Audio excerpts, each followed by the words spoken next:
Të nderuar shikues, mirëmbrëma dhe mirë se vini në edicionin e ri të albumit të javës. Si zakonisht do t'ua sjellim sërish informacionet nga Gostivari dhe rrethina ata më aktualet. Ndryshe nga herët e tjera, sonte do të keni rastin të ndiqni edhe 2 intervista të realizuar brenda ditëve të javës. Do të kthehemi vetëm pas pak minutave marketing. Na ndiqni.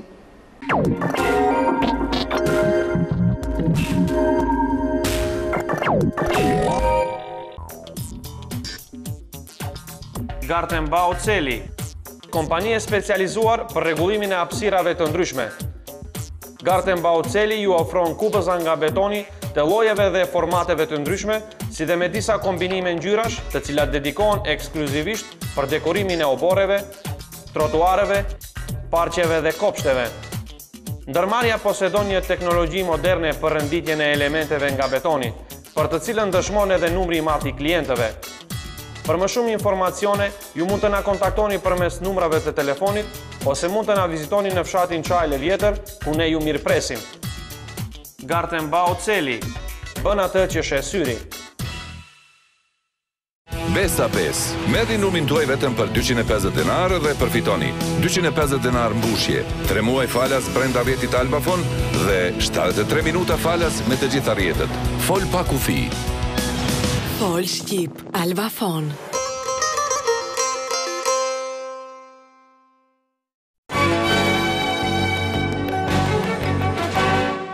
Si na e ftohtë e dimrit sjell problem në drejtim të infrastrukturës rrugore, por duket se këtë vit nuk do të ketë më rrugë të bllokuara në rajonin e Gostivarit. Komuna e Gostivarit ka menduar ta parandalojë këtë problem duke u dhënë rrugët nën kujdesje firmave private, të cilat do të paguhen në bazë të asaj se sa do të punojnë në terren. Komuna e Gostivarit i ka bërë të gjitha përgatitjet e nevojshme për mirëmbajtjen ndihmërore të rrugëve në tërë territorin e komunës. Një gjë të tillë deklaroi në një prononcim për media kryetari i komunës së Gostivarit, Nevzat Bejta.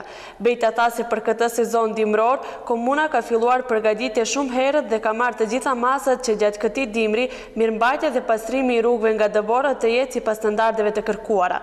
Për këtë qëllim, sipas Bejtës, komuna ka përzgjedhur kompani të ndryshme, të cilat do të bëjnë mirëmbajtjen dhe pastrimin e rrugëve gjatë sezonit dimror. Disa kompani, sipas kryetarit Bejta, do të përkujdesen për mirëmbajtjen dhe pastrimin nga dëborët të rrugëve të pjesëve urbane të Gostivarit dhe disa të tjera kompani do të kujdesen për mirëmbajtjen e rrugëve të zonave rurale. Ajo procedurë ka përfunduar edhe besoj se gjatë periudhës së dimrit qytetarët nuk do të ballafaqohen me probleme për shkak se vetë unë jem në terren dhe kompania e cila ka fituar tenderimin, ajo do të angazhojë edhe kompani tjera dhe na besoj se gjatë periudhës dimrore, nëse do ketë dim të fortë ose të madh që themi, të fuqishëm, na jemi të përgatitur që të jemi në shërbim të qytetarëve, jo vetëm pjesën urbane, po gjithë territorin e komunës së Gostivarit do ta mbrojtojmë.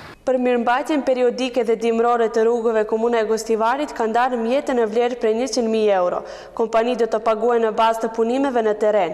Komuna e Gostivarit shfrytëzon rastin që të ju bëjë thirrje gjithë qytetarëve, pronarëve të lokaleve afarisë, që të marrin të gjitha masat për mirëmbajtjen e pjesëve të hapësirave, trotuareve, afër shtëpive apo lokaleve të tyre gjatë sezonit të dimrit, sepse për një gjë të tillë ata i obligojnë ligjet dhe rregullat në fuqi. Nga ana tjetër, nga SPB-TOV, nëpërmjet një njoftimi për media bën të ditur se gjatë fundjavës ka rritur kontrollet inspektuese në terren me qëllim realizimit pa pengese të komunikacionit gjatë sezonit dimror. Për këtë qëllim, pjesëtarë të policisë kanë vizituar njësitë e veçeverisjes lokale dhe ndërmarrjet të cilat do të merren me mirëmbajtjen e rrugëve gjatë dimrit, të cilat i kanë informuar rreth obligimeve ligjore që ata kanë në drejtim të mirëmbajtjes së rrugëve dhe trotuareve. Përveç kontrollave në terren brenda javës, të gjithë vozitësve do të shpërndahen broshura në gjuhën shqipe dhe maqedonisht, nëpërmjet të cilave shoferët do të njoftohen për mënyrën e lëvizjes në komunikacion gjatë sezonit të dimrit. Ministria e Punëve të Brendshme njofton qytetarët se në pajtim me dispozitat e ligjit për sigurinë në komunikacionin rrugor, nga kjo javë do të fillojë zbatimi i obligimit ligjor për posedim të detyruar të pajisjeve dimrore për automjetet motorike dhe makinat e punës kur marrin pjesë në komunikacion rrugor jashtë vendit të banuar, i cili do të jetë në fuqi nga 15 nëntori deri më 15 mars të vitit të ardhshëm. Ministria e Punëve të Brendshme njofton qytetarët se në pajtim me dispozitat e ligjit për sigurinë në komunikacionin rrugor, nga dita e sotme do të fillojë zbatimi i obligimit ligjor për posedim të detyruar të pajisjeve dimrore për automjetet motorike dhe makinat e punës, kur marrin pjesë në komunikacionin rrugor jashtë vendit të banuar, i cili do të jetë në fuqi nga 15 nëntori deri më 15 mars të vitit të ardhshëm. MPB njofton se në rregulloren për pajisje të detyrueshme të automjetit, biçikletës dhe automjeteve të mbrehura për pjesëmarrje të sigurt në komunikacionin rrugor, si dhe të traktorëve për kryerjen e punëve bujqësore, gjithsesi të pyjeve, është theksuar pajisja dimrore, sipas kategorizimit të automjeteve, të cilën drejtuesit e automjeteve duhet ta posedojnë në automjetet e tyre në periudhën e ardhshme. Si pajisje dimrore automjeteve motorike me masë më të madhe të lejuar, e cila nuk të i kalon 3500 kg, nënkuptohen pneumatik dimror në të gjitha rotat, me thellësi minimale të relievit të gomave, në shtresën që shkel mbi vëllimin dhe gjersin prej 4 mm, pneumatik me profil veror në të gjitha rotat me thellësi të relievit të gomave, në shpresën që shkel mbi vëllimin dhe gjersin në minimum 4 mm, nëse automjeti në komplet ka zinxhir për borë me madhësi adekuate për rotat ose mjetet të tjera adekuate. Si pajisje dimrore për automjetet motorike me forcë për 4 rota, nënkuptohen pneumatik dimror në të gjitha rotat me thellësi minimale të relievit të gomave, që shkel në për vëllimin dhe gjersin me minimum prej së paku 4 mm. Autobusët dhe automjetet transportuese të cilët për shkaqe teknike nuk mund të vendosin zinxhir për borë në rotat duhet kenë pneumatik dimror në rotat dhe vegël lopat. Pneumatik dimror janë ato pneumatik, të cilat anësh kanë shenjën M, M+S, M dhe S dhe shenjën e borës në mallin e stilizuar me 3 maja. Qytetarët, paralajmërojnë nga MPB-ja, duhet të kenë parasysh se mund të paguajnë gjop në vlerë prej 15 eurove në kundërvlerë të denarit. Dita e martë ka qenë intenzive për pjesëtarët e policisë o komunikacionit në Gostivar dhe Tetov. Është kryer aksion kontrollues për rregullshmërinë e tyre teknike të mbi 50 autobuseve dhe furgoneve që kryen transport publik. Dita e martë ka qenë intenzive për pjesëtarët e policisë e komunikacionit në Gostivar dhe Tetov. Është kryer aksion kontrollues për rregullshmërinë e tyre teknike të mbi 50 autobuseve dhe furgoneve që kryen transport publik. Paregullësi janë hasur tek disa nga transporterët që kanë qenë në shënjestër të policisë. Njësia policore për sigurinë në komunikacion në Tetov ka zbatuar aksion kontrollues, me çka është kontrolluar gjendja teknike dhe rregullave të tjera të furgonëve dhe autobusëve që janë prezent në transportin publik, njoftoi Marian Josifovski, zëdhënësi i policisë rajonale. 30 nga automjetet janë nisur për në kontroll teknik, pas çka në 7 nga ata janë evidentuar paregullësi teknike. 5 as pak nuk janë paraqitur në pikat e kontrollit, ndërsa një automjet ka qarkulluar pa regjistrim adekuat.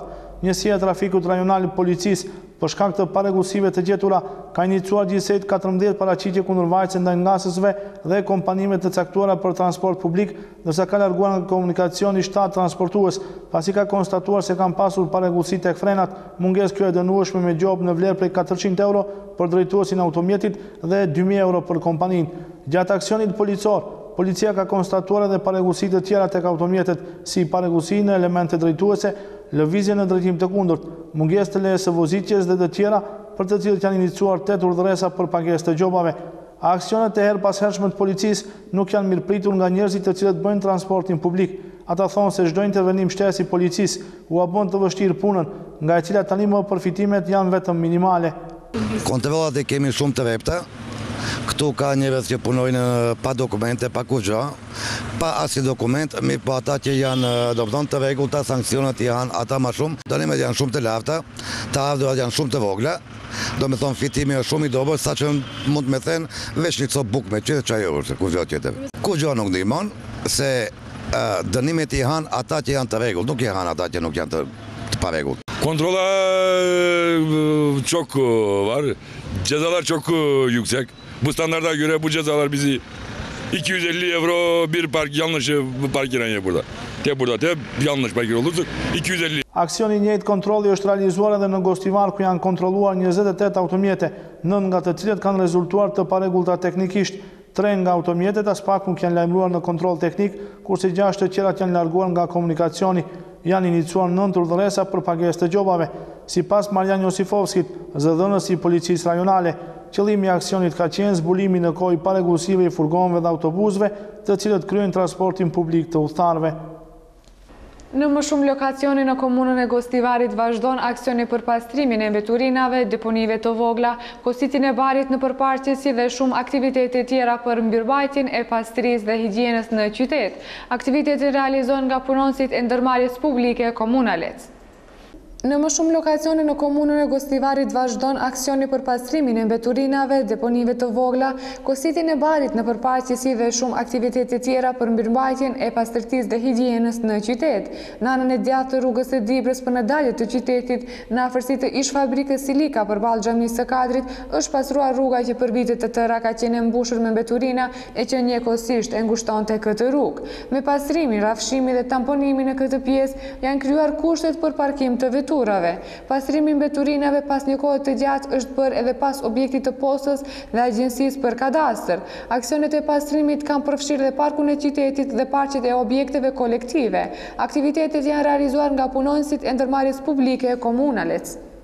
Kanë filluar punët për ndërtimin e trotuarit në rrugën Gostivar-Zdunj, gjithsesi në rrugën që lidh Gostivarin me magjistralen M4.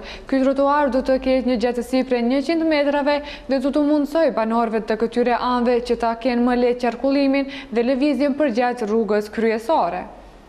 Kanë filluar punimet në ndërtimin e trotuarit në rrugën që lidh Gostivarin me fshatin Zdunj dhe magjistralen M4 për të vazhduar me ndërtimin e tij në pjesën hyrëse të qytetit, ku një numër i madh i nxënësve vin nga ajo anë. Ky trotuar ka një rëndësi të jashtëzakonshme sepse rrit sigurinë e nxënësve, të cilët nuk do të kenë më nevojë të lëvizin në rrugë për vajtjeardhje në shkollë, për të rrezikuar jetën e tyre nga shpejtësia e makinave që qarkullojnë në këtë rrugë. Trotuari do ndërtohet në gjatësi prej 100 metrave.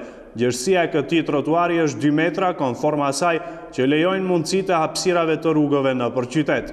Në dalje të qytetit të Gostivarit, në lagjen e cila lidhet me autostradën M4, është duke u ndërtuar një trotuar prej 100 metrave, i cili do të lehtësojë lëvizjen e komsorëve, sidomos nxënësve të cilët e frekuentojnë çdo ditë të rrugë për të shkuar në shkollë. Koste e punimeve do të mbulohen nga vetë komuna e Gostivarit, ndërsa kompania që ka marrë përsipër punimet është Gartenbauteli.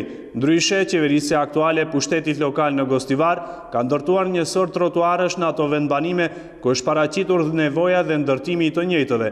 Gjithashtu janë vendosur edhe shtylla për ndriçim publik. Në mesin e 40 kryetarëve të komunave të Maqedonisë, të cilët po marrin pjesë në një vizitë studimore në Kroaci, Sloveni dhe Itali, ka marrë pjesë edhe kryetari i komunës së Gostivarit, Nevzat Beta. Në vizitën e cila udhëhoq nga ministri përveç qeverisje lokale, Tahir Hani, kryetarët e komunave do të njoftohen nga kolegët e tyre me mënyrën e menaxhimit dhe me mundësitë për menaxhim dhe financim të projekteve me rëndësi rajonale.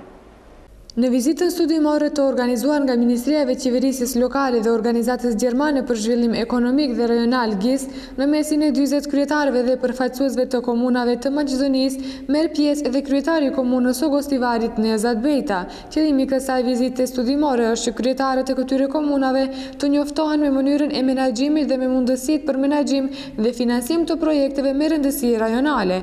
40 kryetarët e komunave të Maqedonisë do të udhëheqin nga Ministri i Qeverisjes Lokale Tahir Hani, që do të qëndrojnë për vizitë në Kroaci, Sloveni dhe Itali. Kjo vizitë studimore është mundësi e mirë për neve si kryetar komunash, por edhe si shtet që t'i marrim përvojat që i kanë këto shtete, sidomos në zhvillimin e rajoneve në vendin tonë. Falenderojmë GIZ-in dhe Ministrinë e Qeverisjes Lokale për organizimin e vizitës. Tha kryetari i komunës së Gostivarit, Nevzat Beta. Ndryshe, kjo kompani ekziston që nga vitet e 90-ta, nga përfaqësuesit e kësaj kompanie, kryetarëve do t'ju ofrojnë zgjedhjen për probleme komplekse për sa i përket qeverisjes lokale. Kjo kompani ka eksperiencë pune me më shumë organizata dhe kompani të rëndësishme botërore. Spitali i Gostivarit në të ardhmen do të ofrojë më shumë shërbime spitalore për pacientët, kjo në mënyrë që ata mos i drejtohen Shkupit. Kështu në Spitalin Ferit Murat në Gostivar është kryer operacioni i parë pa hapje, prerje dhe pa derdhje gjaku. Spitali i Gostivarit me një sër risish dhe shërbime të reja. Sot në këtë spital është kryer operacioni i parë pa hapje, prerje dhe pa derdhje gjaku. Një pacient në moshë të re janë larguar gur nga tëmthi. Operacioni është kryer me aparatin laparaskopik nga mjekët e spitalit të Gostivarit, në mentorim të profesorin nga spitali i Shkupit Shën Naumi Ohrit, Dragoslav Mladenović. Drejtori i spitalit Dr. Ferit Muça tha se operacioni është kryer me sukses, për të shtuar se tani më pacientët tanë nuk do të kenë nevojë të shkojnë në klinika tjera për këtë lloj operimesh. Përfitimi është i dyfisht edhe për pacientin edhe për spitalin, thot Muça. Për herë të parë bëhet intervenimi me një metodë të re, respektivisht me anë të laparaskopit, ku bëhet heqja e gurit nga tamthi. Kjo është metodë e re e cila bëhet në spitalin e Gostivarit dhe është trend botënar, kështu që edhe ne si spital fillojmë të punojmë edhe me metodat më të reja të cilët në vendet tjera bëhen, ndërsa të na deri tash nuk është bë. Ma shumë në këtë rast e fiton pacienti për shkak se me metodën e vjetër ai rrinte 5 deri në 7 ditë në spital, ndërsa me këtë metodë të re pacienti të nesërmen lirohet në shtëpi dhe ai mbas 2 ditëve është i aftë për në punë. Kjo është benefiti më i madh të cilët i fitojnë pacientën, ndërsa ne si spital kemi gjithashtu edhe na benefitit për shkak se ky pacient nëse sa më shkurt qerin, më pak harxime edhe bëjmë për pacient. Do thënë kemi edhe stimulim financiar në këtë aspekt. Jam shumë i kënaqur për këtë operacion nga ana e mjekëve tuaj, sepse ata paraprakisht ishin në edukim tek unë. Unë isha vetëm mbikëqyrës, puna u krye nga këto mjek që ka Gostivari. Sipas mentorit të operacionit të sotëm, profesor Mladenović, kjo ishte vetëm fillimi. Me këtë aparatur do kemi mundësi të krijojmë edhe intervenime tjera të operimit. Добрата опрема која е веќе инсталирана и добиена во медицинскиот центар е искористена во правец на воведување на нови методи. Една од нив е и операција на жолчното кесе. Денеска доктор Јакуп успешно ја направи операцијата. Персоналот е едуциран, бил во установата каде ја што работам. Се надеваме дека ќе продолжиме и со некои други оперативни постапки. Пред се договоривме за операции на слепото црево и дел од гинеколошките операции би можеле да се вршат со колегите кои тек се надеваме ќе успоставиме соработка. Realizuesi këtij operacioni, kirurgu nga Spitali i Gostivarit Jakub Jakupi shprehet falemenderues fillimisht për edukimin që ka dhënë mentori i tij, profesor Mladenović, por thotë se tani e tutje ai është i gatshëm që vetë të bëjë këto operime në të ardhmen. Sot për herë të parë në Spitalin e Gostivarit bëhet një intervenim i tillë, i cili kaloi me shumë sukses. Pacienti është i ri, moshës plus minus 30 vjeçare, në gjendje jashtëzakonisht mirë dhe metoda është jashtëzakonisht e suksesshme, është e vlerësuar dhe ka suksese, ka benefitet mira edhe për pacientët edhe për spitalin. Jemi të gatshëm, vazhdojmë, veç kemi edhe për javën tjetër njerëz të cilët veç pacientë të cilët veç janë më të përgatitur për intervenime. Në bazë të asaj se sa i kemi mundësitë dhe aparaturën, sigurisht se do të mundet bëjmë 2-3 në javë. Asistenti këtij operacioni, urologu Ilber Ademi, thotë se së shpejti do të bëhen ndërhyrje me laparaskopi edhe në domenin e urologjisë. Ne deri tash nga kjo aparatur që kemi në donacion nga Ministria e Shëndetit dhe disa pjesë nga organizata jo qeveritare Turqisë TIKA, kemi pasur disa intervenime. Shpresoj që nga viti i ardhshëm edhe në urologji t'i bëjmë të gjitha intervenimet në mënyrë laparaskopike. Së shpejti mendojmë që ndërhyrjet e para të bëhen në domenin e urologjisë me laparaskopi. Prej vjetë aparaturën të cilën e kishim diçka prej Ministrisë së Shëndetësisë, pjesën tjetër e kishim si donacion TIKA, organizatë qeveritare e Turqisë, e cilat donojnë një pjesë dërmuese të instrumenteve urologjike dhe prej vjetë ne jemi gatshëm dhe punojmë në operacionet urologjike, domethënë të mbyllura ose endoskopike. Këto operacione nuk arrin të jenë të suksesshme pa prezencën e të gjithë ekipit. Anesteziologu Naim Ismaili thotë se kjo lloj forme do na ndihmoj shumë dhe mirë që erdhi edhe në Spitalin e Gostivarit. Sot Gostivari lirisht mund të them se mund të feston për një të arritur mjekësore që ndoshta për shtetet e modernizuara është shumë, e thjesht po për ne është shumë me domethënie të madhe. Pas operimit në këtë formë, pacienti menjëherë mund të lëshohet në shtëpi dhe nga dita e nesërme mund të fillojë edhe të punojë. Në ditën ndërkombëtare të diabetit, Gostivari numëron 1.600 persona të prekur nga kjo sëmundje, ndërsa diku rreth 1.500 prej tyre marrin insulin. Kështu thonë të dhënat nga reparti internistik i spitalit të Gostivarit. Në Gostivar rreth 30 fëmijë janë mbi peshë dhe të rrezikuar nga diabeti. Nga reparti internistik i spitalit të Gostivarit apelojnë deri tek qytetarët që të bëjnë vazhdimisht matjen e sheqerit në gjak dhe të konsultojnë me mjekun për të luftuar diabetin. Diabeti është një epidemi e cila kohët e fundit po shfaqet në mjaft raste edhe pse mjekët janë gjithmonë të angazhuar në trajtimin e saj. Diabeti mund të prek çdo njeri, thonë specialistët. Më së shumti njerëz prekin nga diabeti i zakonshëm, diabeti tipi 2. Shenjat e tij mund të jenë të zbehta apo edhe mund të mungojnë për shumë vjet. Dhe kjo bën që njerëzit të mos kuptojnë se vuajnë nga diabeti.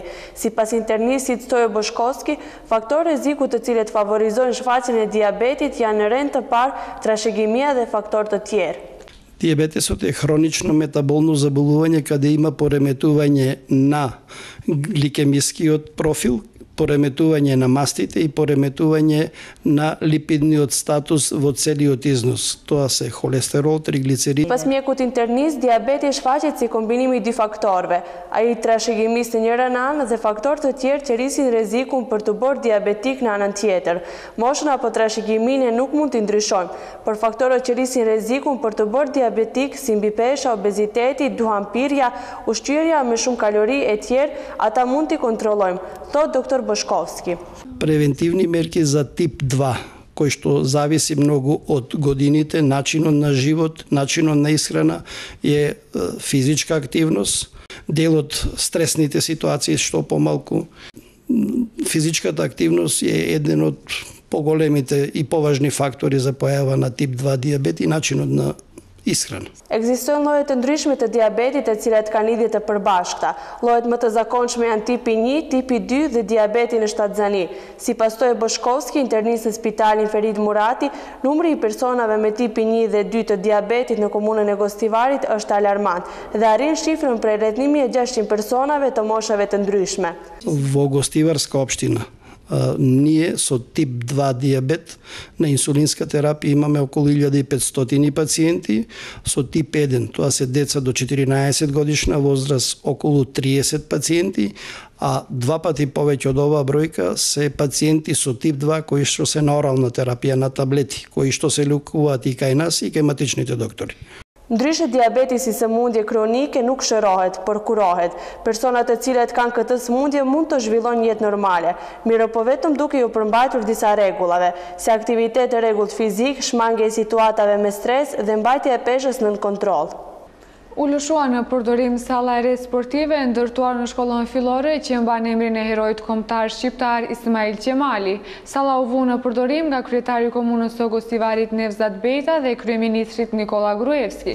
Në ceremoninë e përurimit kanë qenë të pranishëm edhe funksionarë të tjerë të lartë shtetëror e vendor.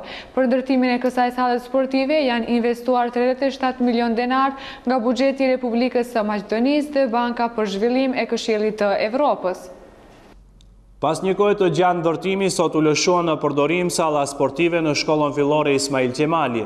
Ajo është pjesë e projektit 125 salla sportive shkollore, të cilën po e realizon Ministria e Arsimit dhe Shkencës. Sallën do ta shfrytëzojnë nxënësit, por edhe sportistët nga klubet të cilët në mënyrë aktive trajnojnë. Është ndërtuar sipas standardeve bashkëkohore për efikasitet energjetik, ka tribun me 400 ulse, rekuizita për lloje të ndryshme të sporteve, si dhe dhoma për veshje zhveshje, dush kabina, nyje sanitare dhe hapësira për pajisje. Prej tani nxënësit e shkollave fillore dhe sportistët do të kenë vend normal dhe modern ku të trajnojnë dhe të rekruetohen. Nuk ka më improvizime, nuk ka më maltretim të nxënësve në orën e edukatës fizike. Shkolla ka sallë të re sportive, me pajisje më bashkëkohore sportive, e aftësuar për më shumë lloje të sporteve, theksoi kryeministri Nikola Gruevski, i cili solemnisht e hapi objektin e ri sportiv të Gostivarit. Инвестирањето во спортска сала и воопшто инвестирањето во спортот во Македонија е многу важно за да се насочат младите луѓе, да се насочат слободното време да го трошат во спорт, во рекреација, таму да извадат својата енергија, таму да ги градат своите таленти, таму да се градат и физички и психолошки. Затоа што преку спортот се учат многу лекции учат лекции како да се победува. Се учат лекции како да се издржи поразот и да се подготвиш за наредниот пат да победиш. Се учи лекцијата како да го почитуваш противникот. Kryetari i komunës së Gostivariut Nevzat Beta ka deklaruar se salla në shkollën fillore Ismail Qemali është salla më e bukur dhe se një e tillë meritonte Gostivari dhe shkolla që mban emrin e heroit ton kombëtar Ismail Qemali.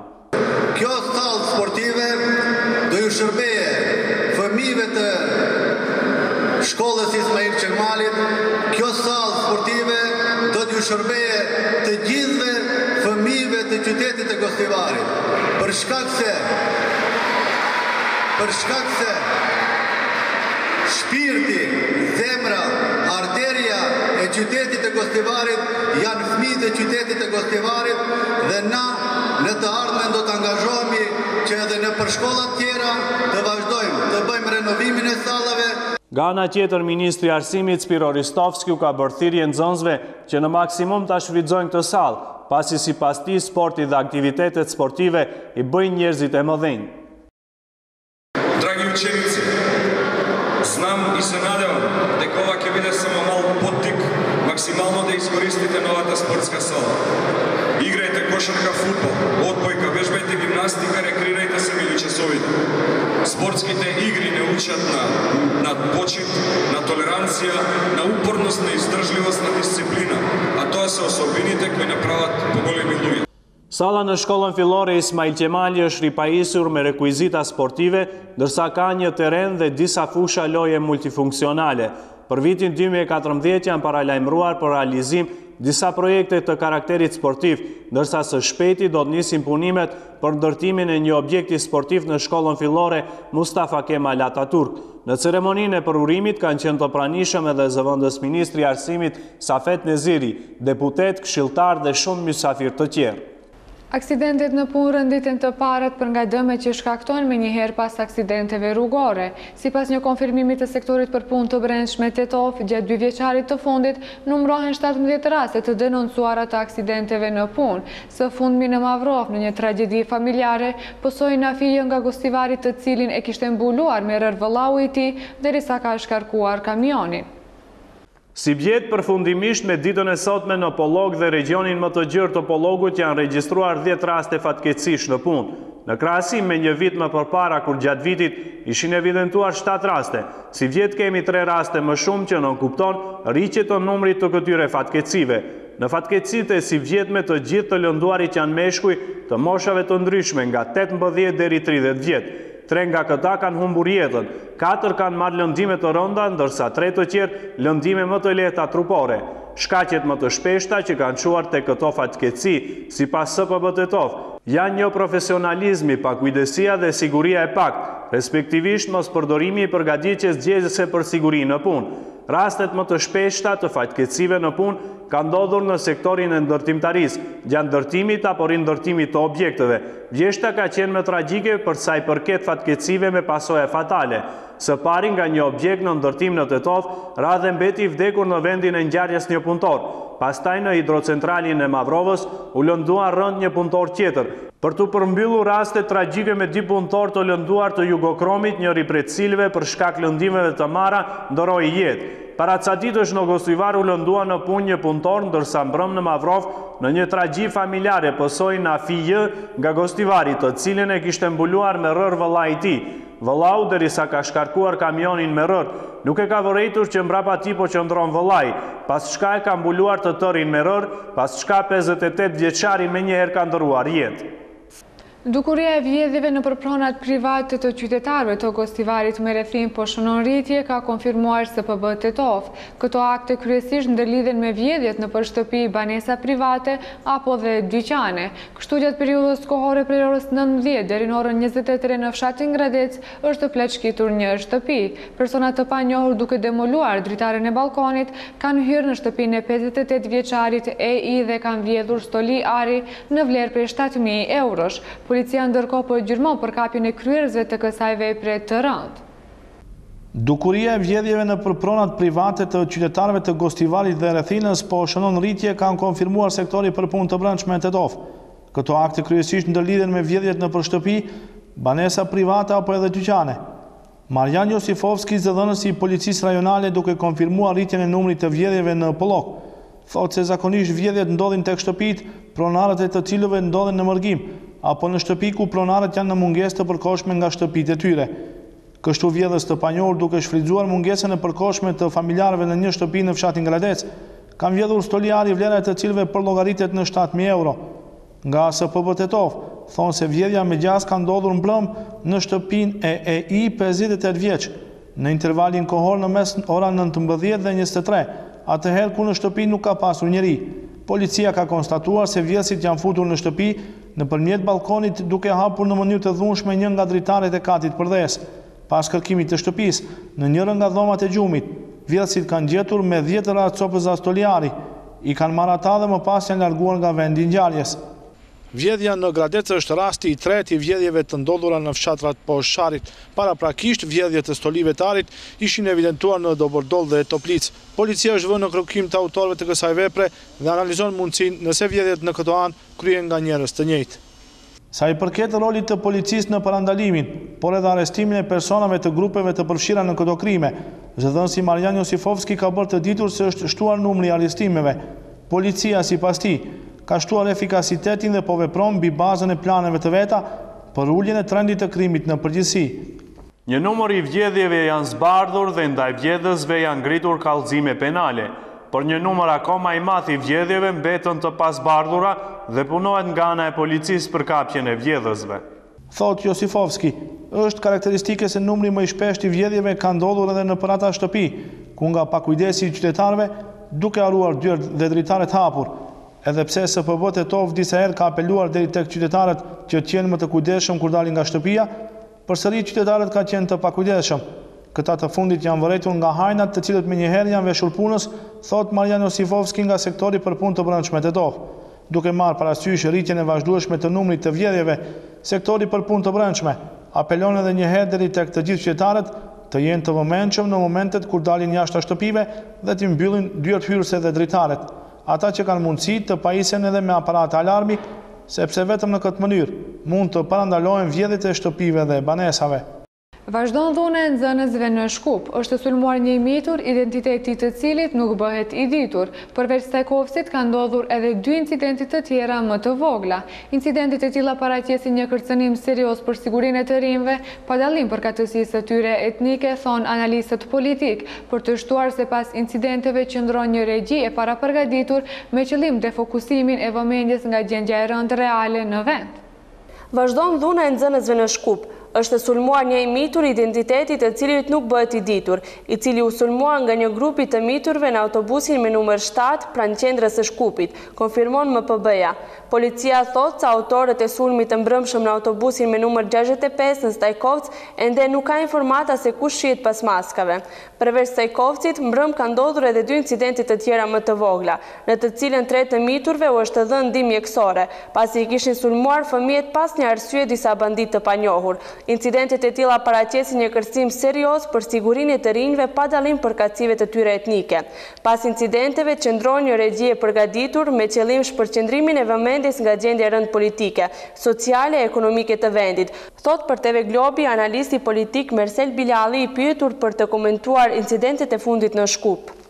Mendoj se janë ngjarje të cilët në kontinuitet janë duke ndodhur dhe nuk besoj, pra thellë nuk besoj se ndodhin rastësisht. Pra gjithherë kur struktura që menaxhon me pushtetin gjenden ngushtë në lidhje me raportet e brendshme, pra i skenon situata të tilla. Tani momentalisht kemi çështjen e dhënjes, pra kushtimisht në statusit të bisedimeve që mendoj se është në shterje, shansat gjithnjë më shumë zvoglohen. Madje çështja e miratimit buxhetit ku shumë çka del që kanë qëllime tjera jo zhvillimore. Mandej sikur i bën nervoz dhe pak a shumë trasimi një politike të re të opozitës dhe gjithë to pra duhet të mbulohemi diçka. Pra zakonisht strukturat jo përgjithëse politike, këte kur nuk kanë mundësi ta bëjnë me zhvillime, bëjnë me inskenime, pra me shpikje situatave, me rast të regjin vëmendje në opinioni dhe promovojnë vetveten si do i faktor transition patriotik kushtimisht me thënë kështu më radh. Gjithë humbin pra nga një politike tillë e papërgjithshme ndjeshme. Dhe këtë drejtim unë mendoj se gjithë ne duhet mendojmë prej qytetarëve, strukturave politike, se si të çlirohemi nga një politike nga e cila për shkak të cilës praktikisht jemi peng, pra. Edhe sa i përket zhvillimit, edhe sa i përket jetës, edhe sa i përket standardit, edhe sa i përket realitetit që ndeshemi me një shpëngulje masovike të populatës. Unë mendoj se ndoshta zgjedhjet presidenciale mund të jenë një test serios që të tregojmë se definitivisht kjo politikë flakët. Banorët e Stajkovës kanë mbajtur peng për 2 orë autobusin me nxënës shqiptar nga fshati Straçinc, duke dashur ta akmeren. Sipas banorëve të Straçincës, nxënësit shqiptar janë mbajtur peng para syve të policisë. Dhuna midis nxënësve të shkollave të mesme dhe të rinjve në përgjithësi ka marrë përmasa alarmante, ndërsa institucionet e vendit duken të pafuqishme në menaxhimin e situatës së parandalimit të incidenteve. Kryeministri Nikola Gruevski ka shprehur keqardhjen e tij për incidentit e fundit ndërrjetnike nëpër autobus. Ai njoftoi se ka biseduar me ministrin Gordana Jankullovska dhe prej saj ka kërkuar zbardhjen e incidenteve. Por kryeministrin Gruevski është shqetësues fakti që incidentet e tilla ndodhin çdo herë para samiteve të BE-s. Prvo bih iskazao i moje to žaljenje i moje to osuda za to što se случи. Јас разговарав со министерката за внатрешни работи и нормално побарав институциите да направат се што е во нивна моќ, да се најдат виновниците и да се санкционираат тие виновници за да се спречат понатамошни такви работи. Ме загрижува што секогаш кога некако ќе се доближи Европскиот самит се случуваат вакви работи, но како и да е, исто тоа и без тоа ние секогаш треба да бидеме подготвени да спречуваме такви работи, а кога ќе се случат да се фатат виновниците и да се санкционираат.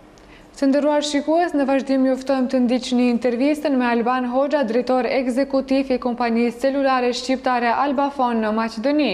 Intervistën e realizoi kolegja Arieta Amiti. Erdhi alternativa e re për shqiptarët në Maqedoni, edhe pse disa e quajnë si alternativa e 4 për telefoninë celulare, unë do të them kompania e parë për shqiptarët në Maqedoni. Të nderuar shikues, në edicionin e lajmeve këtu në televizionin Globi, kemi të ftuar për bashkëbisedues drejtorin ekzekutiv të Albafonit, Ardian Hoxha. Zotri Hoxha, faleminderit shumë që keni ardhur këtu në televizionin Globi. Përse Albafon dhe përse pikërisht këtu në Maqedoni? Ju faleminderit për ftesën fillimisht. Përse Albafon?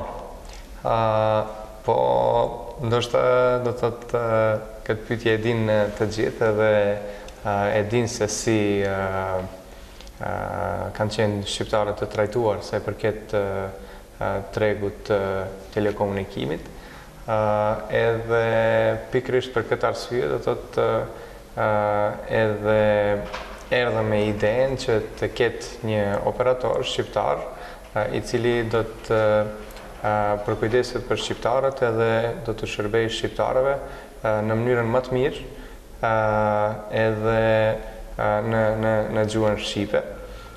Pse emri Albafon, do thotë për shkak se misioni ynë, do thotë arsye pse ne jemi themeluar edhe ne ekzistojmë është që ti shërbejmë dhe ti përmbushim të gjitha kërkesat, nevojat edhe ëndrat e komunikimit të shqiptarëve në Maqedoni. Përse pikërisht në Maqedoni? Përse keni zgjedhur Maqedoni? Përse në Maqedoni? Po, në Shqipëri do thotë shqiptarët atje normal i kanë ato sfidat e veta të brendshme, po si kom nuk është që janë të diskriminuar nga dikush. Në Kosovë nuk janë më të diskriminuar shqiptarët, edhe pse ende vazhdojnë ato problemet e brendshme, po në Maqedoni do thotë kjo gjë është shumë e theksuar.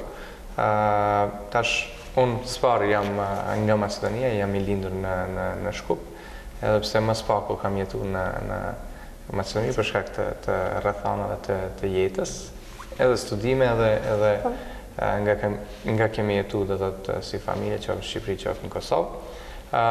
Edhe për shkak se normal që e ndjej përgjithësi qytetare që të veproj për popullin tim edhe të krijoj edhe të marrë iniciativën që t'i ndryshojmë gjërat.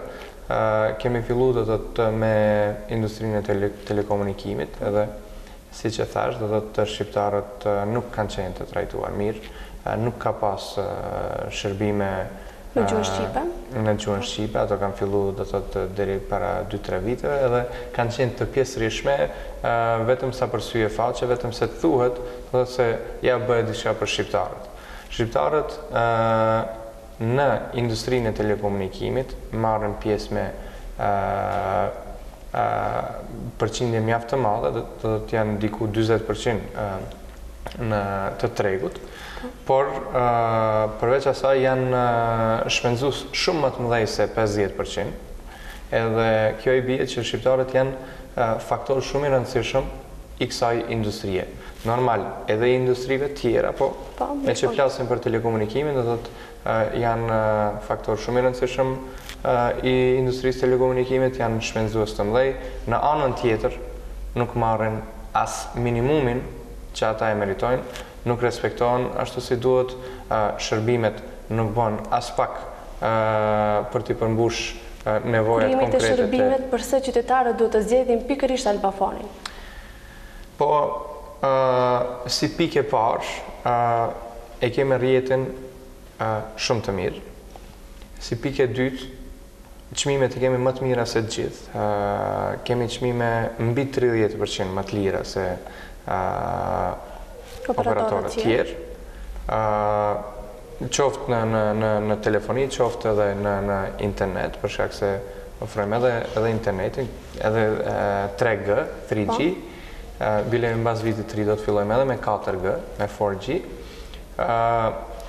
dhe gjithçka është në shqipe të pastër, është me të vërtetë në gjuhën shqipe, jo përkthim prej në Google, ose përkthim prej një personi që nuk e flet mirë. Më thënë përkthimi është i përshtatur.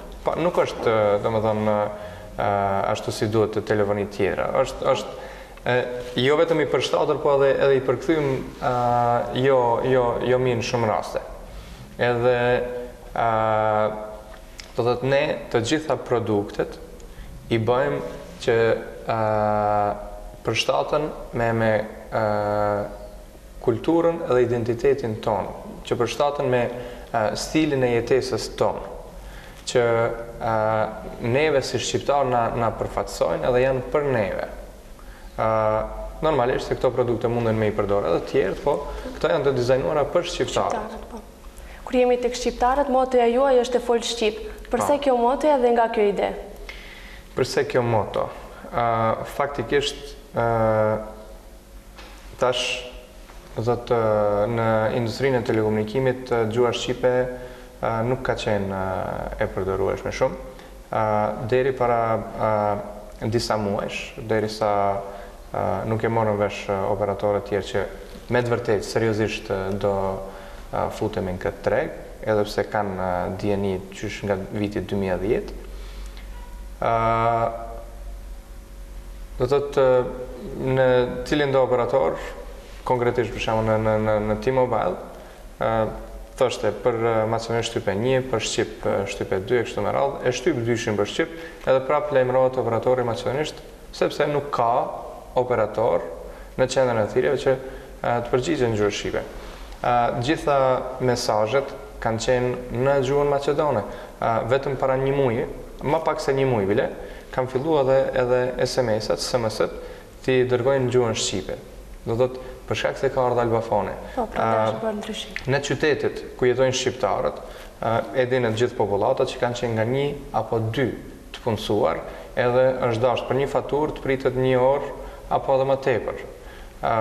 Tash, me ardhjen tonë, do thotë kanë filluar me i trajtu shqiptarët pak më mirë, sepse në një mënyrë s'kan pas alternativa shqiptarët, edhe e din që i shërbyn apo nuk i shërbyn, ata e kanë një mënyrë patjetër t'i marrin, do thotë produktet e shërbimit të tyre, dhe një mënyrë kanë qenë të obliguar. Tash ndryshon gjithçka. Gjithçka ndryshon, do të thonë Albafon. Pikë së pare, do thotë shqiptarët respektohen më shumë. Do thotë, e thash, janë gjysma e tregut se i përket shpenzimeve për këtë, edhe e kanë trajtimin minimal. E tash të thotë veç ka fillu me u ndryshu gjithçka, veç ka fillu shqiptarët të respektohen më shumë e jo të paraqiten si karikatura, edhe të...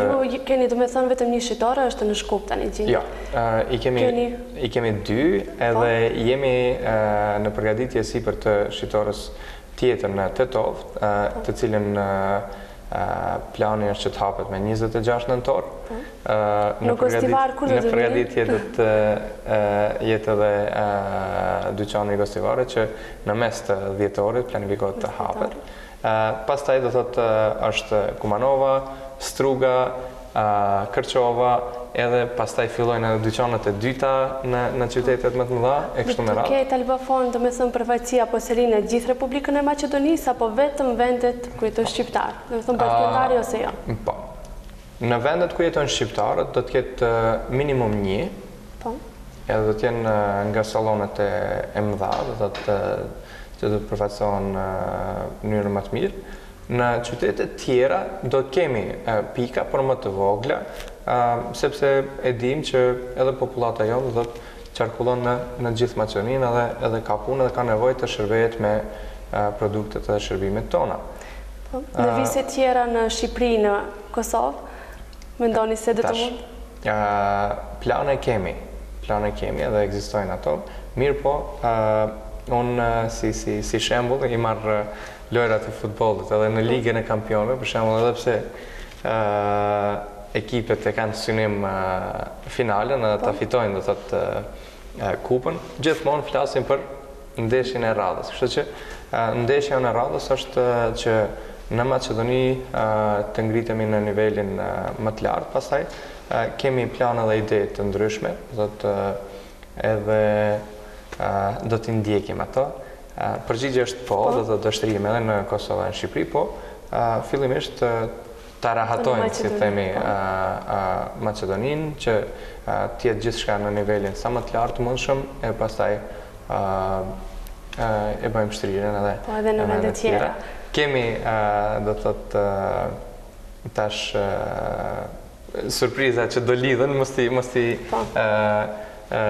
shpalos të gjitha planet tona, sepse janë të programuara, janë të planifikuara dhe gjitha aktivitetet.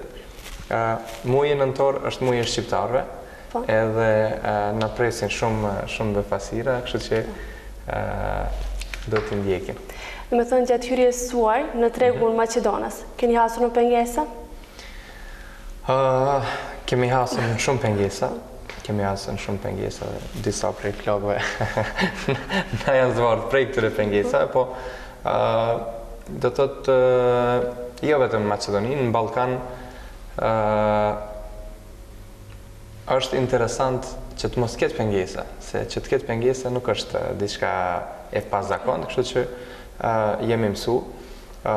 Pengesa kemi pas shumë, qoftë se i përket punës e emrit, Albafon, pse Albafon. Kemi pas shumë presione që ta ndrojmë emrin, që të mos jetë Albafon. Pastaj edhe sa i përket sloganit, fol shqip, kemi pas presione ndryshme që ta ndrojmë sloganin. Edhe e fundit ishte pengesa nga T-Mobile dhe VIP. Normal, edhe si konkurencë nuk na duam, po edhe si shqiptar, edhe ma shumë është kjo e dyta, si shqiptar, se sa jo si konkurencë. Unë u parashtroj pyetjen gjithëve, se gjithë theshin jo konkurenca, po në rregull, në qoftë se është konkurenca, pse nuk i bën problem Kosmofoni kur hyri në fillim, ose VIP-i? Pse bash Albafonit? Jam kupton. Edhe, domethënë kjo është. Mbeta bosh ta shpjegoj edhe pse gjua shqipe. Pse fol shqip? Fakt,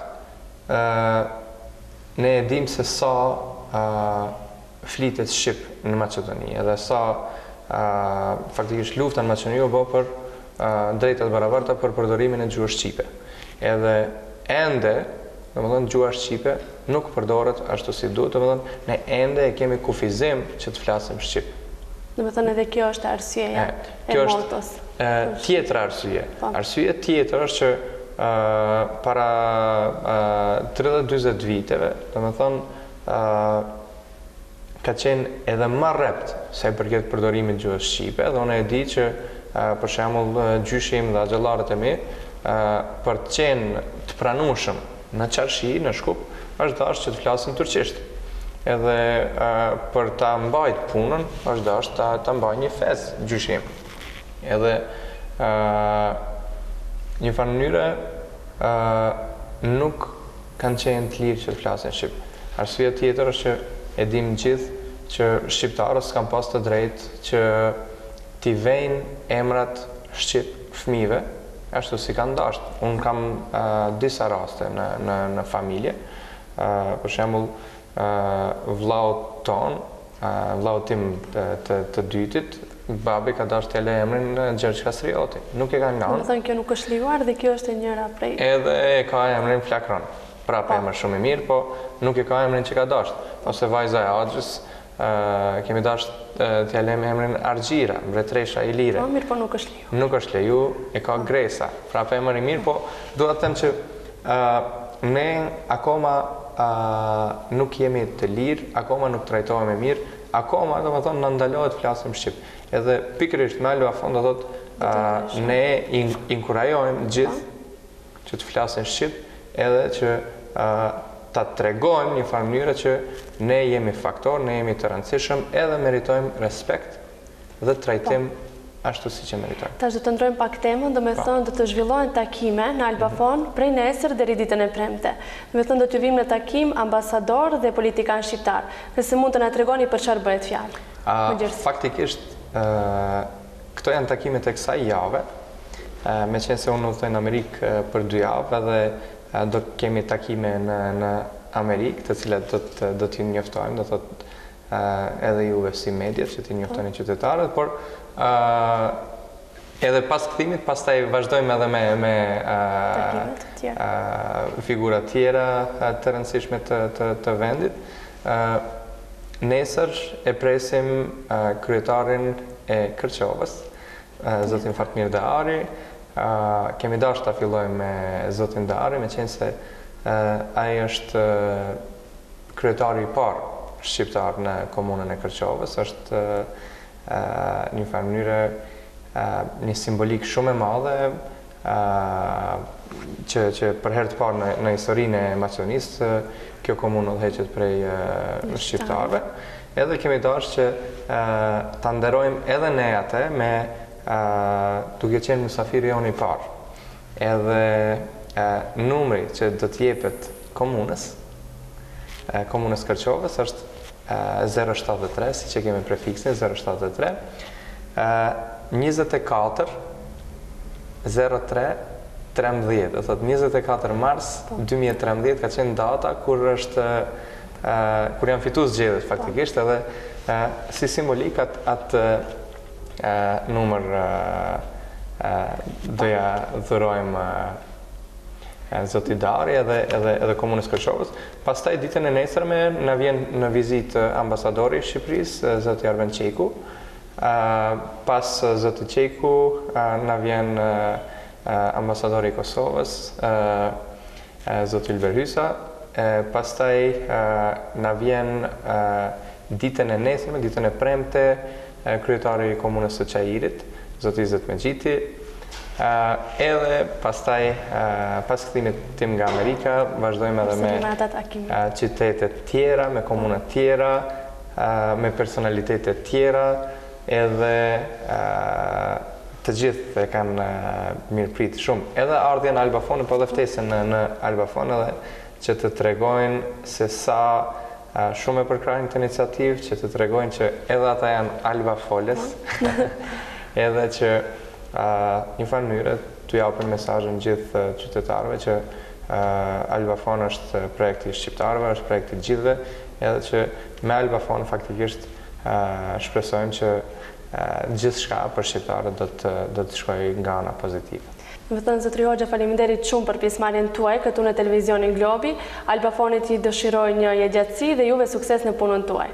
Faleminderit shumë. Faleminderit edhe juve, edhe jam i bindur që do të shihemi prapë, do kemi mjaft ngjarje dhe informacione që t'i ndajmë me ju dhe shikuesit tuaj. Unë ju uroj punë të mbarë juve dhe mirupafshim përsëri. 103 tituj të ri shkencor, 70 në gjuhën shqipe dhe 60 në gjuhën maqedonase nga lëmia mjekësisë janë promovuar në Qendrën për Kulturë në Gostivar. Drejtori i kësaj qendre, Luan Zenku, tha se kjo literaturë do të ndikojë në rritjen e cilësisë së ofertës së bibliotekës së qytetit. 130 tituj të ri shkencor, 70 në gjuhën shqipe dhe 60 në gjuhën maqedonishte nga lëmia mjekësisë janë promovuar në Qendrën për Kulturë në Gostivar. Drejtori i kësaj qendre, Luan Zenku, tha se kjo literaturë do të ndikojë në rritjen e cilësisë së ofertës së bibliotekës së qytetit. Ai theksoi se me pasurimin e bibliotekës së Gostivarit me këto libra nga sfera mjekësisë, qytetarët, mjekët dhe studentët do ta kenë më lehtë të kapin ritmin e mjekësisë bashkëkohore. Ne sonte do ekspozojmë literaturën e Enkas për mjekësi dhe kemi 70 tituj, të në afro 2000 libra në gjuhën shqipe dhe 60 tituj në gjuhën maqedone, do me thënë në afro 1800. Gjithsejt, tani numerikisht nuk e dimi, për literaturë profesionale deri në këtë moment kemi afro 10.000 libra, kurse gjithsejt numri duhet të arrijë deri në 50.000 libra, mendoj në gjendje të shëndosh. Të pranishmit në emër të komunës së Gostivarit i ka përshëndetur Bashkim Hasani, shefi i kabinetit të kryetarit të komunës së Gostivarit Nevzat Bejta. Ai ka deklaruar me këtë rast se komuna e Gostivarit në bashkëpunim me qeverinë e Maqedonisë në kontinuitet do të përkushtohen jo vetëm në përkthim të literaturës profesionale, por edhe për krijimin e kushteve të reja me qëllim që arsimi në Gostivar dhe Maqedoni të merr formën e duhur. Rëndësia e procesit arsimor e bën të domosdoshme për krajën e këtyre aktiviteteve. Në këtë drejtim komuna e Gostivarit është përcaktuar që gjeneratave të reja apo studentëve që mundsojnë ngritjen e diturisë së tyre, duke u bazuar në literaturën bashkëkohore ndërkombëtare, deklaroi Hasani. Më lejoni që në emër të kryetarit të komunës, zotëri Nevzat Bejtës, fillimisht drejtorit i falenderoj për ftesën që në mundsoj edhe neve të jemi pjesë e ekspozimit të këtyre librave. Njëherë të përuroj drejtorit për aktivitetin e këtij lloji, edhe pse pak mund më vjen një natë në kohën kur unë isha drejtor të mësuar bëna një aktivitet të këtij lloji, megjithatë drejtorit i uroj për aktivitetin. Librat të cilët ne i shohim sonte paranesh do të jenë me rëndësi të madhe për ne dhe për të gjithë mjekët. Sa më shumë të shfrytëzojmë, aq më shumë do të aftësohemi që me sukses të ballafaqohemi me sfidat e përditshmërisë, thonë mjekët në vlerësimin e tyre për librat e ekspozuara. Ova работа što je сега ovdje prezentirana je za pozdrav. Znači to сега не е направено. Kjo punë e prezentimit është për t'u përshëndetur. Kjo deri më tani nuk është bërë. Mendoj se nëse diçka është dashur që të bëhet në atë drejtim, kjo është pikërisht e qelluar, drejt në qendër. Kanë 10 ata që kanë bërë këtë organizim, sepse këtu shohim tituj nga të gjithë degët e mjekësisë, të cilat janë më të reja dhe ndjekin trendin botror. Mjekësia kohëve të fundit është shumë e përparuar, megjithatë ne ishim shumë të varfër me literaturë. Vendi ynë dhe ish Jugosllavia kishin literaturë të dobët. Nuk ishim mirë të përgatitur me libra, ashtu që patjetër e kishim që të mundohemi me përkthime nga anglishtja, frëngjishtja apo rusishtja. Nuk ishim ndonjë literaturë tonën origjinale. Megjithatë, tani me këto përkthime që janë këtu, shoh se janë profesionale dhe ndjekin trendet më të reja dhe mendoj se ky është qëllimi i plotë. Librat e ekspozuara në Qendrën për Kulturë në Gostivar janë pjesë nga librat e përkthyera në kuadër të projektit qeveritar për përkthim të 1000 librave profesional dhe shkencor, nga të cilët mësohet në universitetet më të mira dhe më eminente në botë. Nga mbrëm, ata janë në dispozicion të gjithë qytetarëve të Gostivarit. Në Galerinë e Arteve Çifte Haman në Çarshinë e vjetër të Shkupit, skulptori Xhelil Rufati dhe grafisti Nafia Shari prezantuan veprat e fundit të punuara me një mjeshtri të veçantë. Ekspozita në Shkup vjen pas asaj të organizuar në New York si interaksion të dy mediumeve të artit figurativ, skulptur dhe grafik. Në Galerinë e Arteve Çifte Haman në Çarshinë e vjetër të Shkupit, skulptori Xhelil Rufati dhe grafisti Nafia Shari prezantuan veprat e fundit të punuara me një mjeshtri të veçantë. Ekspozita në Shkup vjen pas asaj të organizuar në New York si interaksion të dy mediumeve të artit figurativ, skulptur dhe grafik. Ky projekt të jashtë kornisave të uniformuara duket si refleks ndaj mungesës së ekspozitave të këtilla. Megjithatë, ekspozita autorëve Xhelir Rufati dhe Nafia Shari në Galerinë Kombëtare Çifte Hamam në Shkup është një dëshmi e cila flet për një ngjarje të shumë proceseve për ngritjen e vetëdijes dhe afirmimin e vlerave kulturore autoktone të këtij nëntjelli, si dhe ure e cila lidh artin bashkëkohor të Maqedonisë Perëndimore, Kosovës dhe të Shqipërisë. Në ekspozitë u prezantuan 2 mediume artistike, skulpturë dhe grafik. Skulptori Xhelir Rufati u prezantua me 24 vepra në skulpturë, kurse Nafia Shari me 32 vepra në grafik. Skulpturat e prezantuara janë punuar në metal, dru, grur dhe granit. Të gjithë punimet janë realizuar në frymën bashkëkohore duke inspiruar nga e kaluara historike, legjendat, mitologjia pagane, traditat popullore shqiptare, filigrania dhe etnografia malësisë rekës e epërme.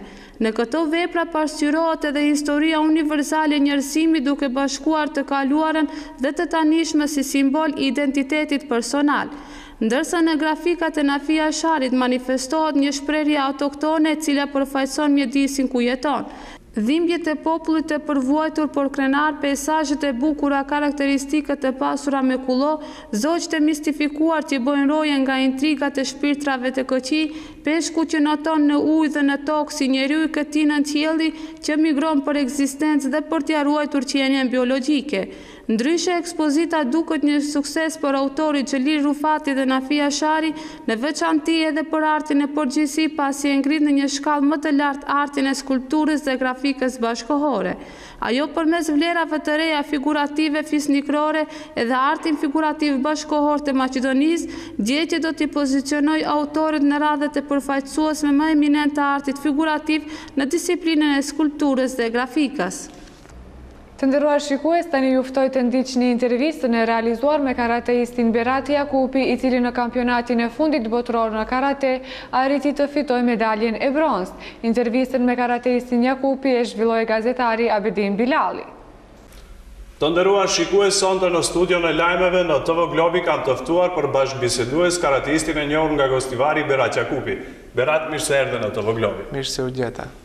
Berat, ju së fundmi e në këthyrë nga kampionati botror i karates në Guadalajara të Spanjës. Sa ishte vështirë të fitohet një medalje në kampionat botror për ju? Normal që ishte shumë e vështirë, për shkak se duheshte 6 lufta t'i bëj deri të fitoj medaljen, por unë bëra 5 fitore dhe një humbje në gjysmë finale, ku arrita që të fitoj medaljen e bronzët. Për këtë kampionat jam përgatitur shumë muaj me radhë, po ashtu arsyeja pse ka qenë shumë e vështirë është që është hera e 4 që marr pjesë në kampionat botror dhe maksimumi që ka mund të arrijë sukses është rrethi i 3. Dhe kjo tregoj që këtë vit kam qenë shumë i përgatitur dhe arrita që të fitoj medaljen e bronzit. Me thënë zhvilluan 6 luftra. Si cilësoni ato luftime që i patët? Normal, luftën e parë e kisha me garuesin nga Katari, të cilin e kisha të lehtë dhe njëkohësisht mundohesha që të ruaj forcën për luftën e dytë, pashtu luftën e dytë me një taktik mund të themi që përsëri e fitova luftën për të ruajtur energji për luftën e tretë, ku luftën e tretë e kisha shumë të rëndësishëm me garuesin nga Turqia, të cilin ishte lufta një ndër luftat më të vështira, dhe aty e dhash maksimumin dhe mu dha mundësia që të hi në qerek finale. Në qerek finale njëjtë zhvillova një luftë shumë të mirë me garuesin nga Irani, i cili është edhe ish kampion bote nga Marokoja, 2010, dhe në gjysmë finale humba nga Rusi, i cili në kampionatin e fundit evropian në Konja, fitova në gjysmë finale, por kësaj herës fati deshti që ajtë fitoj dhe kështu që humba me rezultat 1-0, dhe kështu që në luftën për vend të tretë i kisha me garuesin nga Bosnia, ku fitova me rezultat 3-0. Më thënë nga gjitha lufta që zhvillove, humbe vetëm nga Rusi, që ju kishit para kishin një fitore ndaj tij. Çka e penalizoi Beratin që të humbë nga ai? Do me thonë, një arsye pse unë mendimi im është që Tentimi i sulmit që bëra unë ishte nga një pozit ku referët ishin në një pozit ku i kishin të vështirë që të shohin goditjen time, ku në të njëjtën kohë kishin më të lehtë për ta parë goditjen e atij. Ai ishte një goditje ku të dy hym në kundërsulm dhe referët pan goditjen e atij dhe kështu që referuan parat dhe kështu që 1-0 ishte plus gjysmë finale, në gjysmë finale 1-0 është rezultat shumë i madh dhe shumë rënd që të kthehet dhe kështu që nuk arrita që ta kthej rezultatin. Berat, ne shikojmë mjaft kupa, mjaft medalje që na ke sjellur sonte këtu. Sigurisht për këtë sukses duhet të rri dikush në bazë. Në këtë aspekt, sa Federata e Karates e Republikës së Maqedonisë ju ndihmon juve si sportist? Po, do me thonë, Federata e Karates Maqedonisë më kanë ndihmuar çdo herë dhe ende fillon që të më ndihmoj. Kështu që jashtë Federatës e Karates më ndihmon edhe klubi i Karates Fati nga Gostivari në krye me trajnerin Arlind Hisein, i cili duhet të falenderoj në këtë rast. Edhe po ashtu përkrahja më kryesore për më është përkrahja familjare, ku është përkrahja morale dhe kryesore. Tha që ndihmon Federata mjaft. Sa është ajo mjaft? Është e kënaqshme? Për momentin është e kënaqshme për shkak se çdo kampionat zyrtar, domethënë i kam të gjitha të paguara, kështu me radhë. Që ndonjë karatist tjetër nga Maqedonia nuk i ka këtë privilegje. Me thënë për pas Federatës përmendet klubin, trajnerin, familjen, sigurisht që është vështirë për të arritur në këtë sukses që keni bërë ju. Nga të gjitha këto financa Berati? Klubi normal që ka sponsorët e vetë, që indirekt më ndihmon edhe mua, kështu që është pashtu edhe familja deri sa kam arritur në këto rezultate më kanë ndihmuar edhe financiarisht normal, kështu që tash nuk ka nevojë, kështu që është bollësh vetëm përkrahja morale. Me thënë, arrini që ti përmbushni ato detyrime, ato obligime që kërkohen si karatist, si sportist? Po.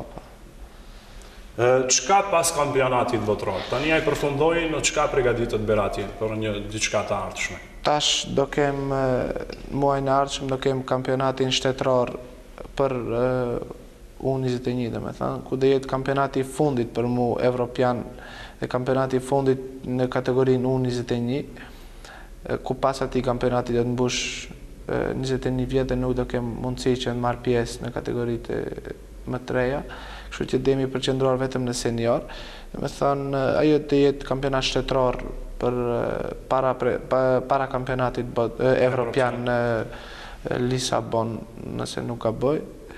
Kështu që tash ky rezultat do kem mundësi plus edhe nëse bëj ndonjë gabim, por sidoqoftë unë do përgatitem përsëri për atë kampionat ku të them të drejtën kampionatet shtetëror janë një ndër garat më të vështira për mua për shkak se gjitha kundërshtarët që i kam i din teknikat e mia, i din në përgjithësi strategjinë e luftës teme dhe e kam në një mënyrë të vështirë, por kështu që unë do të përgatitem, edhe ky është kampionat i rëndësishëm për mua dhe kështu që mendoj që të arrij sukses. Me thënë, tha që përgatiteni, s'keni pauzë, pas botrorit me njerë fillojnë stërvitët tjera. Po, e kam pa tjetër të them këtë që derisa të mbush 21 vjet, e kam të detyrueshme të përgatitem në 2 kategori dhe e kam pa tjetër që të ushtroj pandal 1 vit.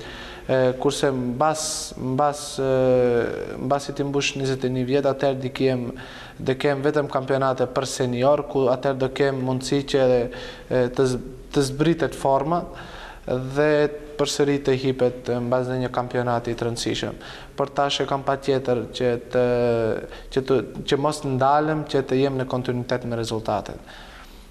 Berat, më intereson pak ajo se si filloi karriera jote në karate. Fillimet e tua i mban mend, si shkoi puna? Ishte viti 2000, nëse nuk gaboj, në seminarin në Ohër me Enver Idrizin, ishte instruktor kampion i botës Enver Idrizi, ku unë si 6 vjeçar apo 7 vjeçar mora pjesë në atë seminar, vetëm si shiques, dhe në fund të vitit 2001 u hap klubi Karates Fati në Gostivar dhe unë u regjistrova dhe kështu që fillimi ishte si hobi, për më njerë pas një viti unë fillova të bëj rezultate në kampionate vendore, kombëtare, ku herë e parë ishte kampionati shtetëror, ku unë nuk kisha mundësi të marr pjesë për shkak viteve, por unë garova në mosh pak më tjetër, me 92 në atë kohë, me moshën, me garus të lindur në moshën 92, kështu që arrita të fitoj vendin e parë dhe prej aty fillova që të merrem me karate pak më seriozisht. Berat, të kalem pak në privatësinë tënde. Kush është Berati? Përpos sportit, me çka merret ai? Përpos sportit merrem, më thënë, jam student i kulturës fizike në Universitetin Shtetëror të Tetovës.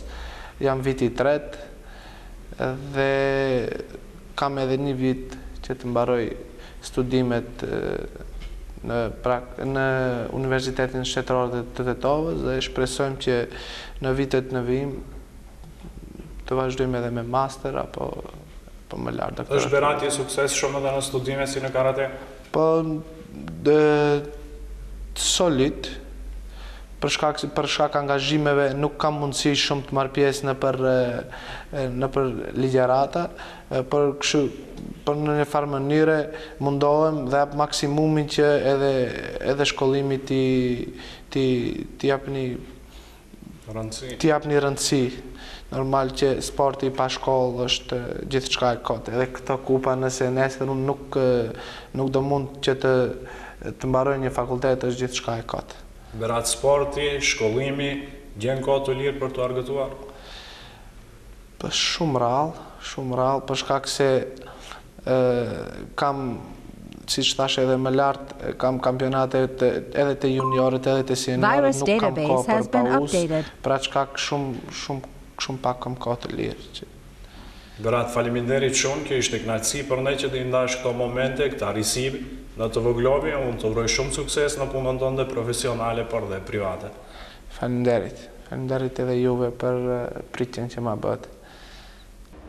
Grupi i tifozëve kastriotët janë ngritur kundër udhëheqësisë së klubit futbollistik Gostivari duke i fajsuar ata për rezultatet e dobta të klubit. Egzon Azizi në cilësinë e kryetarit të grupit të tifozëve kastriotët ka akuzuar udhëheqësinë e klubit edhe për çështje të tjera, të cilët sipas tyre janë bërë shkak që klubi i futbollit të vazhdojë të mbetet në fund të renditjes. Ata u bën thirrje udhëheqësive të klubit për një ballafaqim publik nga i cili, siç thonë ata, qytetarët do të mësojnë të vërtetën e funksionimit ose jo të klubit futbollistik të Gostivarit. Të gjithë jemi dëshmitar të rezultateve mjaft negative të ekipit të qytetit. Ne si kryesi e kastriotëve jemi të shqetësuar për gjendjen aktuale e cila çdo ditë më shumë po vështirësohet. Kemi përgjegjësi morale që qytetarëve t'ju sqarojnë të vërtetën dhe arsyeën sepse klubi gjendet në fund të tabelës, do të tregojmë të gjithëve se klubi jonë përfundoset drejt një humneri i cili nuk ka shpëtim. Përpjekjet tona për ta nxjerrë klubin nga kjo situatë ishin të mëdha, mirëpo fjalët tona hasën në vesh të shurdhur. Komuna ishte e gatshme që të ndihmojë klubin në mundësitë që kishte dhe propozonte një kryesi të përbashkët. Kërkesa e tyre ishte që 51% të aksioneve të klubit t'i marrë një biznesmen i fuqishëm, që si propozim ishte pronari i kompanisë Durmoturs dhe komuna t'i marrë 49% të aksioneve. Negociatat e para përfunduan dhe takimin e radhës e lam mbas të përfundon ndeshja me Shkëndijën, pra të hënën që shkoi. Të hënën ishte takimi jonë që lam me kryesinë e klubit. Në moment që ne morëm ato në telefon për të biseduar rreth kësaj çështje që është në mirim, ata pa menduar dy herë refuzuan kërkesën tonë për të vazhduar negociatat për daljen e klubit nga kjo situatë. Por turpi këtyre njerëzve nuk kishte fund. Këto në vërsulën me fjalët se ne futem klubin në ligë të parë dhe ne do të arrëzojmë nga liga. Ne të revoltuar ju përgjigjem se ju kështu luani me një qytet, luani me ndjenjat e qytetarëve. Ato përsëri me një ignorancë të thellë na thanë se ky është klubi jon, ky është biznesi jon dhe ne asnjë nuk thirrim me zonë në stadium. Kush ka dëshirë le vije, kush ka dëshirë le mos vije. Marrëzitë e këtij klubi në krye me Vesel Mehmeti nuk kanë të ndalur. Turpi kësaj kryesie të politizuar skeshmërisht nuk ka të ndalur. Një kryesi e cila mban klubin për bizneset e tyre personale, një klub i cili çdo ndeshje për ullët, një klub i cili çdo ndeshje mundet, një klub i cili çdo ndeshje mbush xhepat e kryesisë me paratë e basorëve, një klub i cili çdo ditë më shumë turpëron derin e qytetit. Ish trajneri i klubit që shkoi, Amir Alagish, në një bisedë me neve në rrjetin social në Facebook, ku faktet mund të shohin të gjithë qytetarët, ai neve na tregon se ndeshja me Napredokun, që jemi mundur për kupë 2-1, ka qenë rregulluar nga 1-2, dhe ndeshja me Vardarin që jemi mundur 4-0 në Shkup, ka qenë rregulluar me rezultat 4-0. Burime jo zyrtare na mësojnë se ndeshjen kundër Horizont Turnovës, që është luajtur para 2 apo 3 javëve, mbas minutës së 75, kryetari i klubit Vesen Mehmedi u ka bërtit lojtarëve që të lëshojnë edhe 2 gola për të rregulluar ndeshjen për basorët ashtu si duhet. Ishte kjo gjithçka e përgatitur për albumin e javës. Takohemi sërish javës së ardhshme, deri atëherë mirupafshim.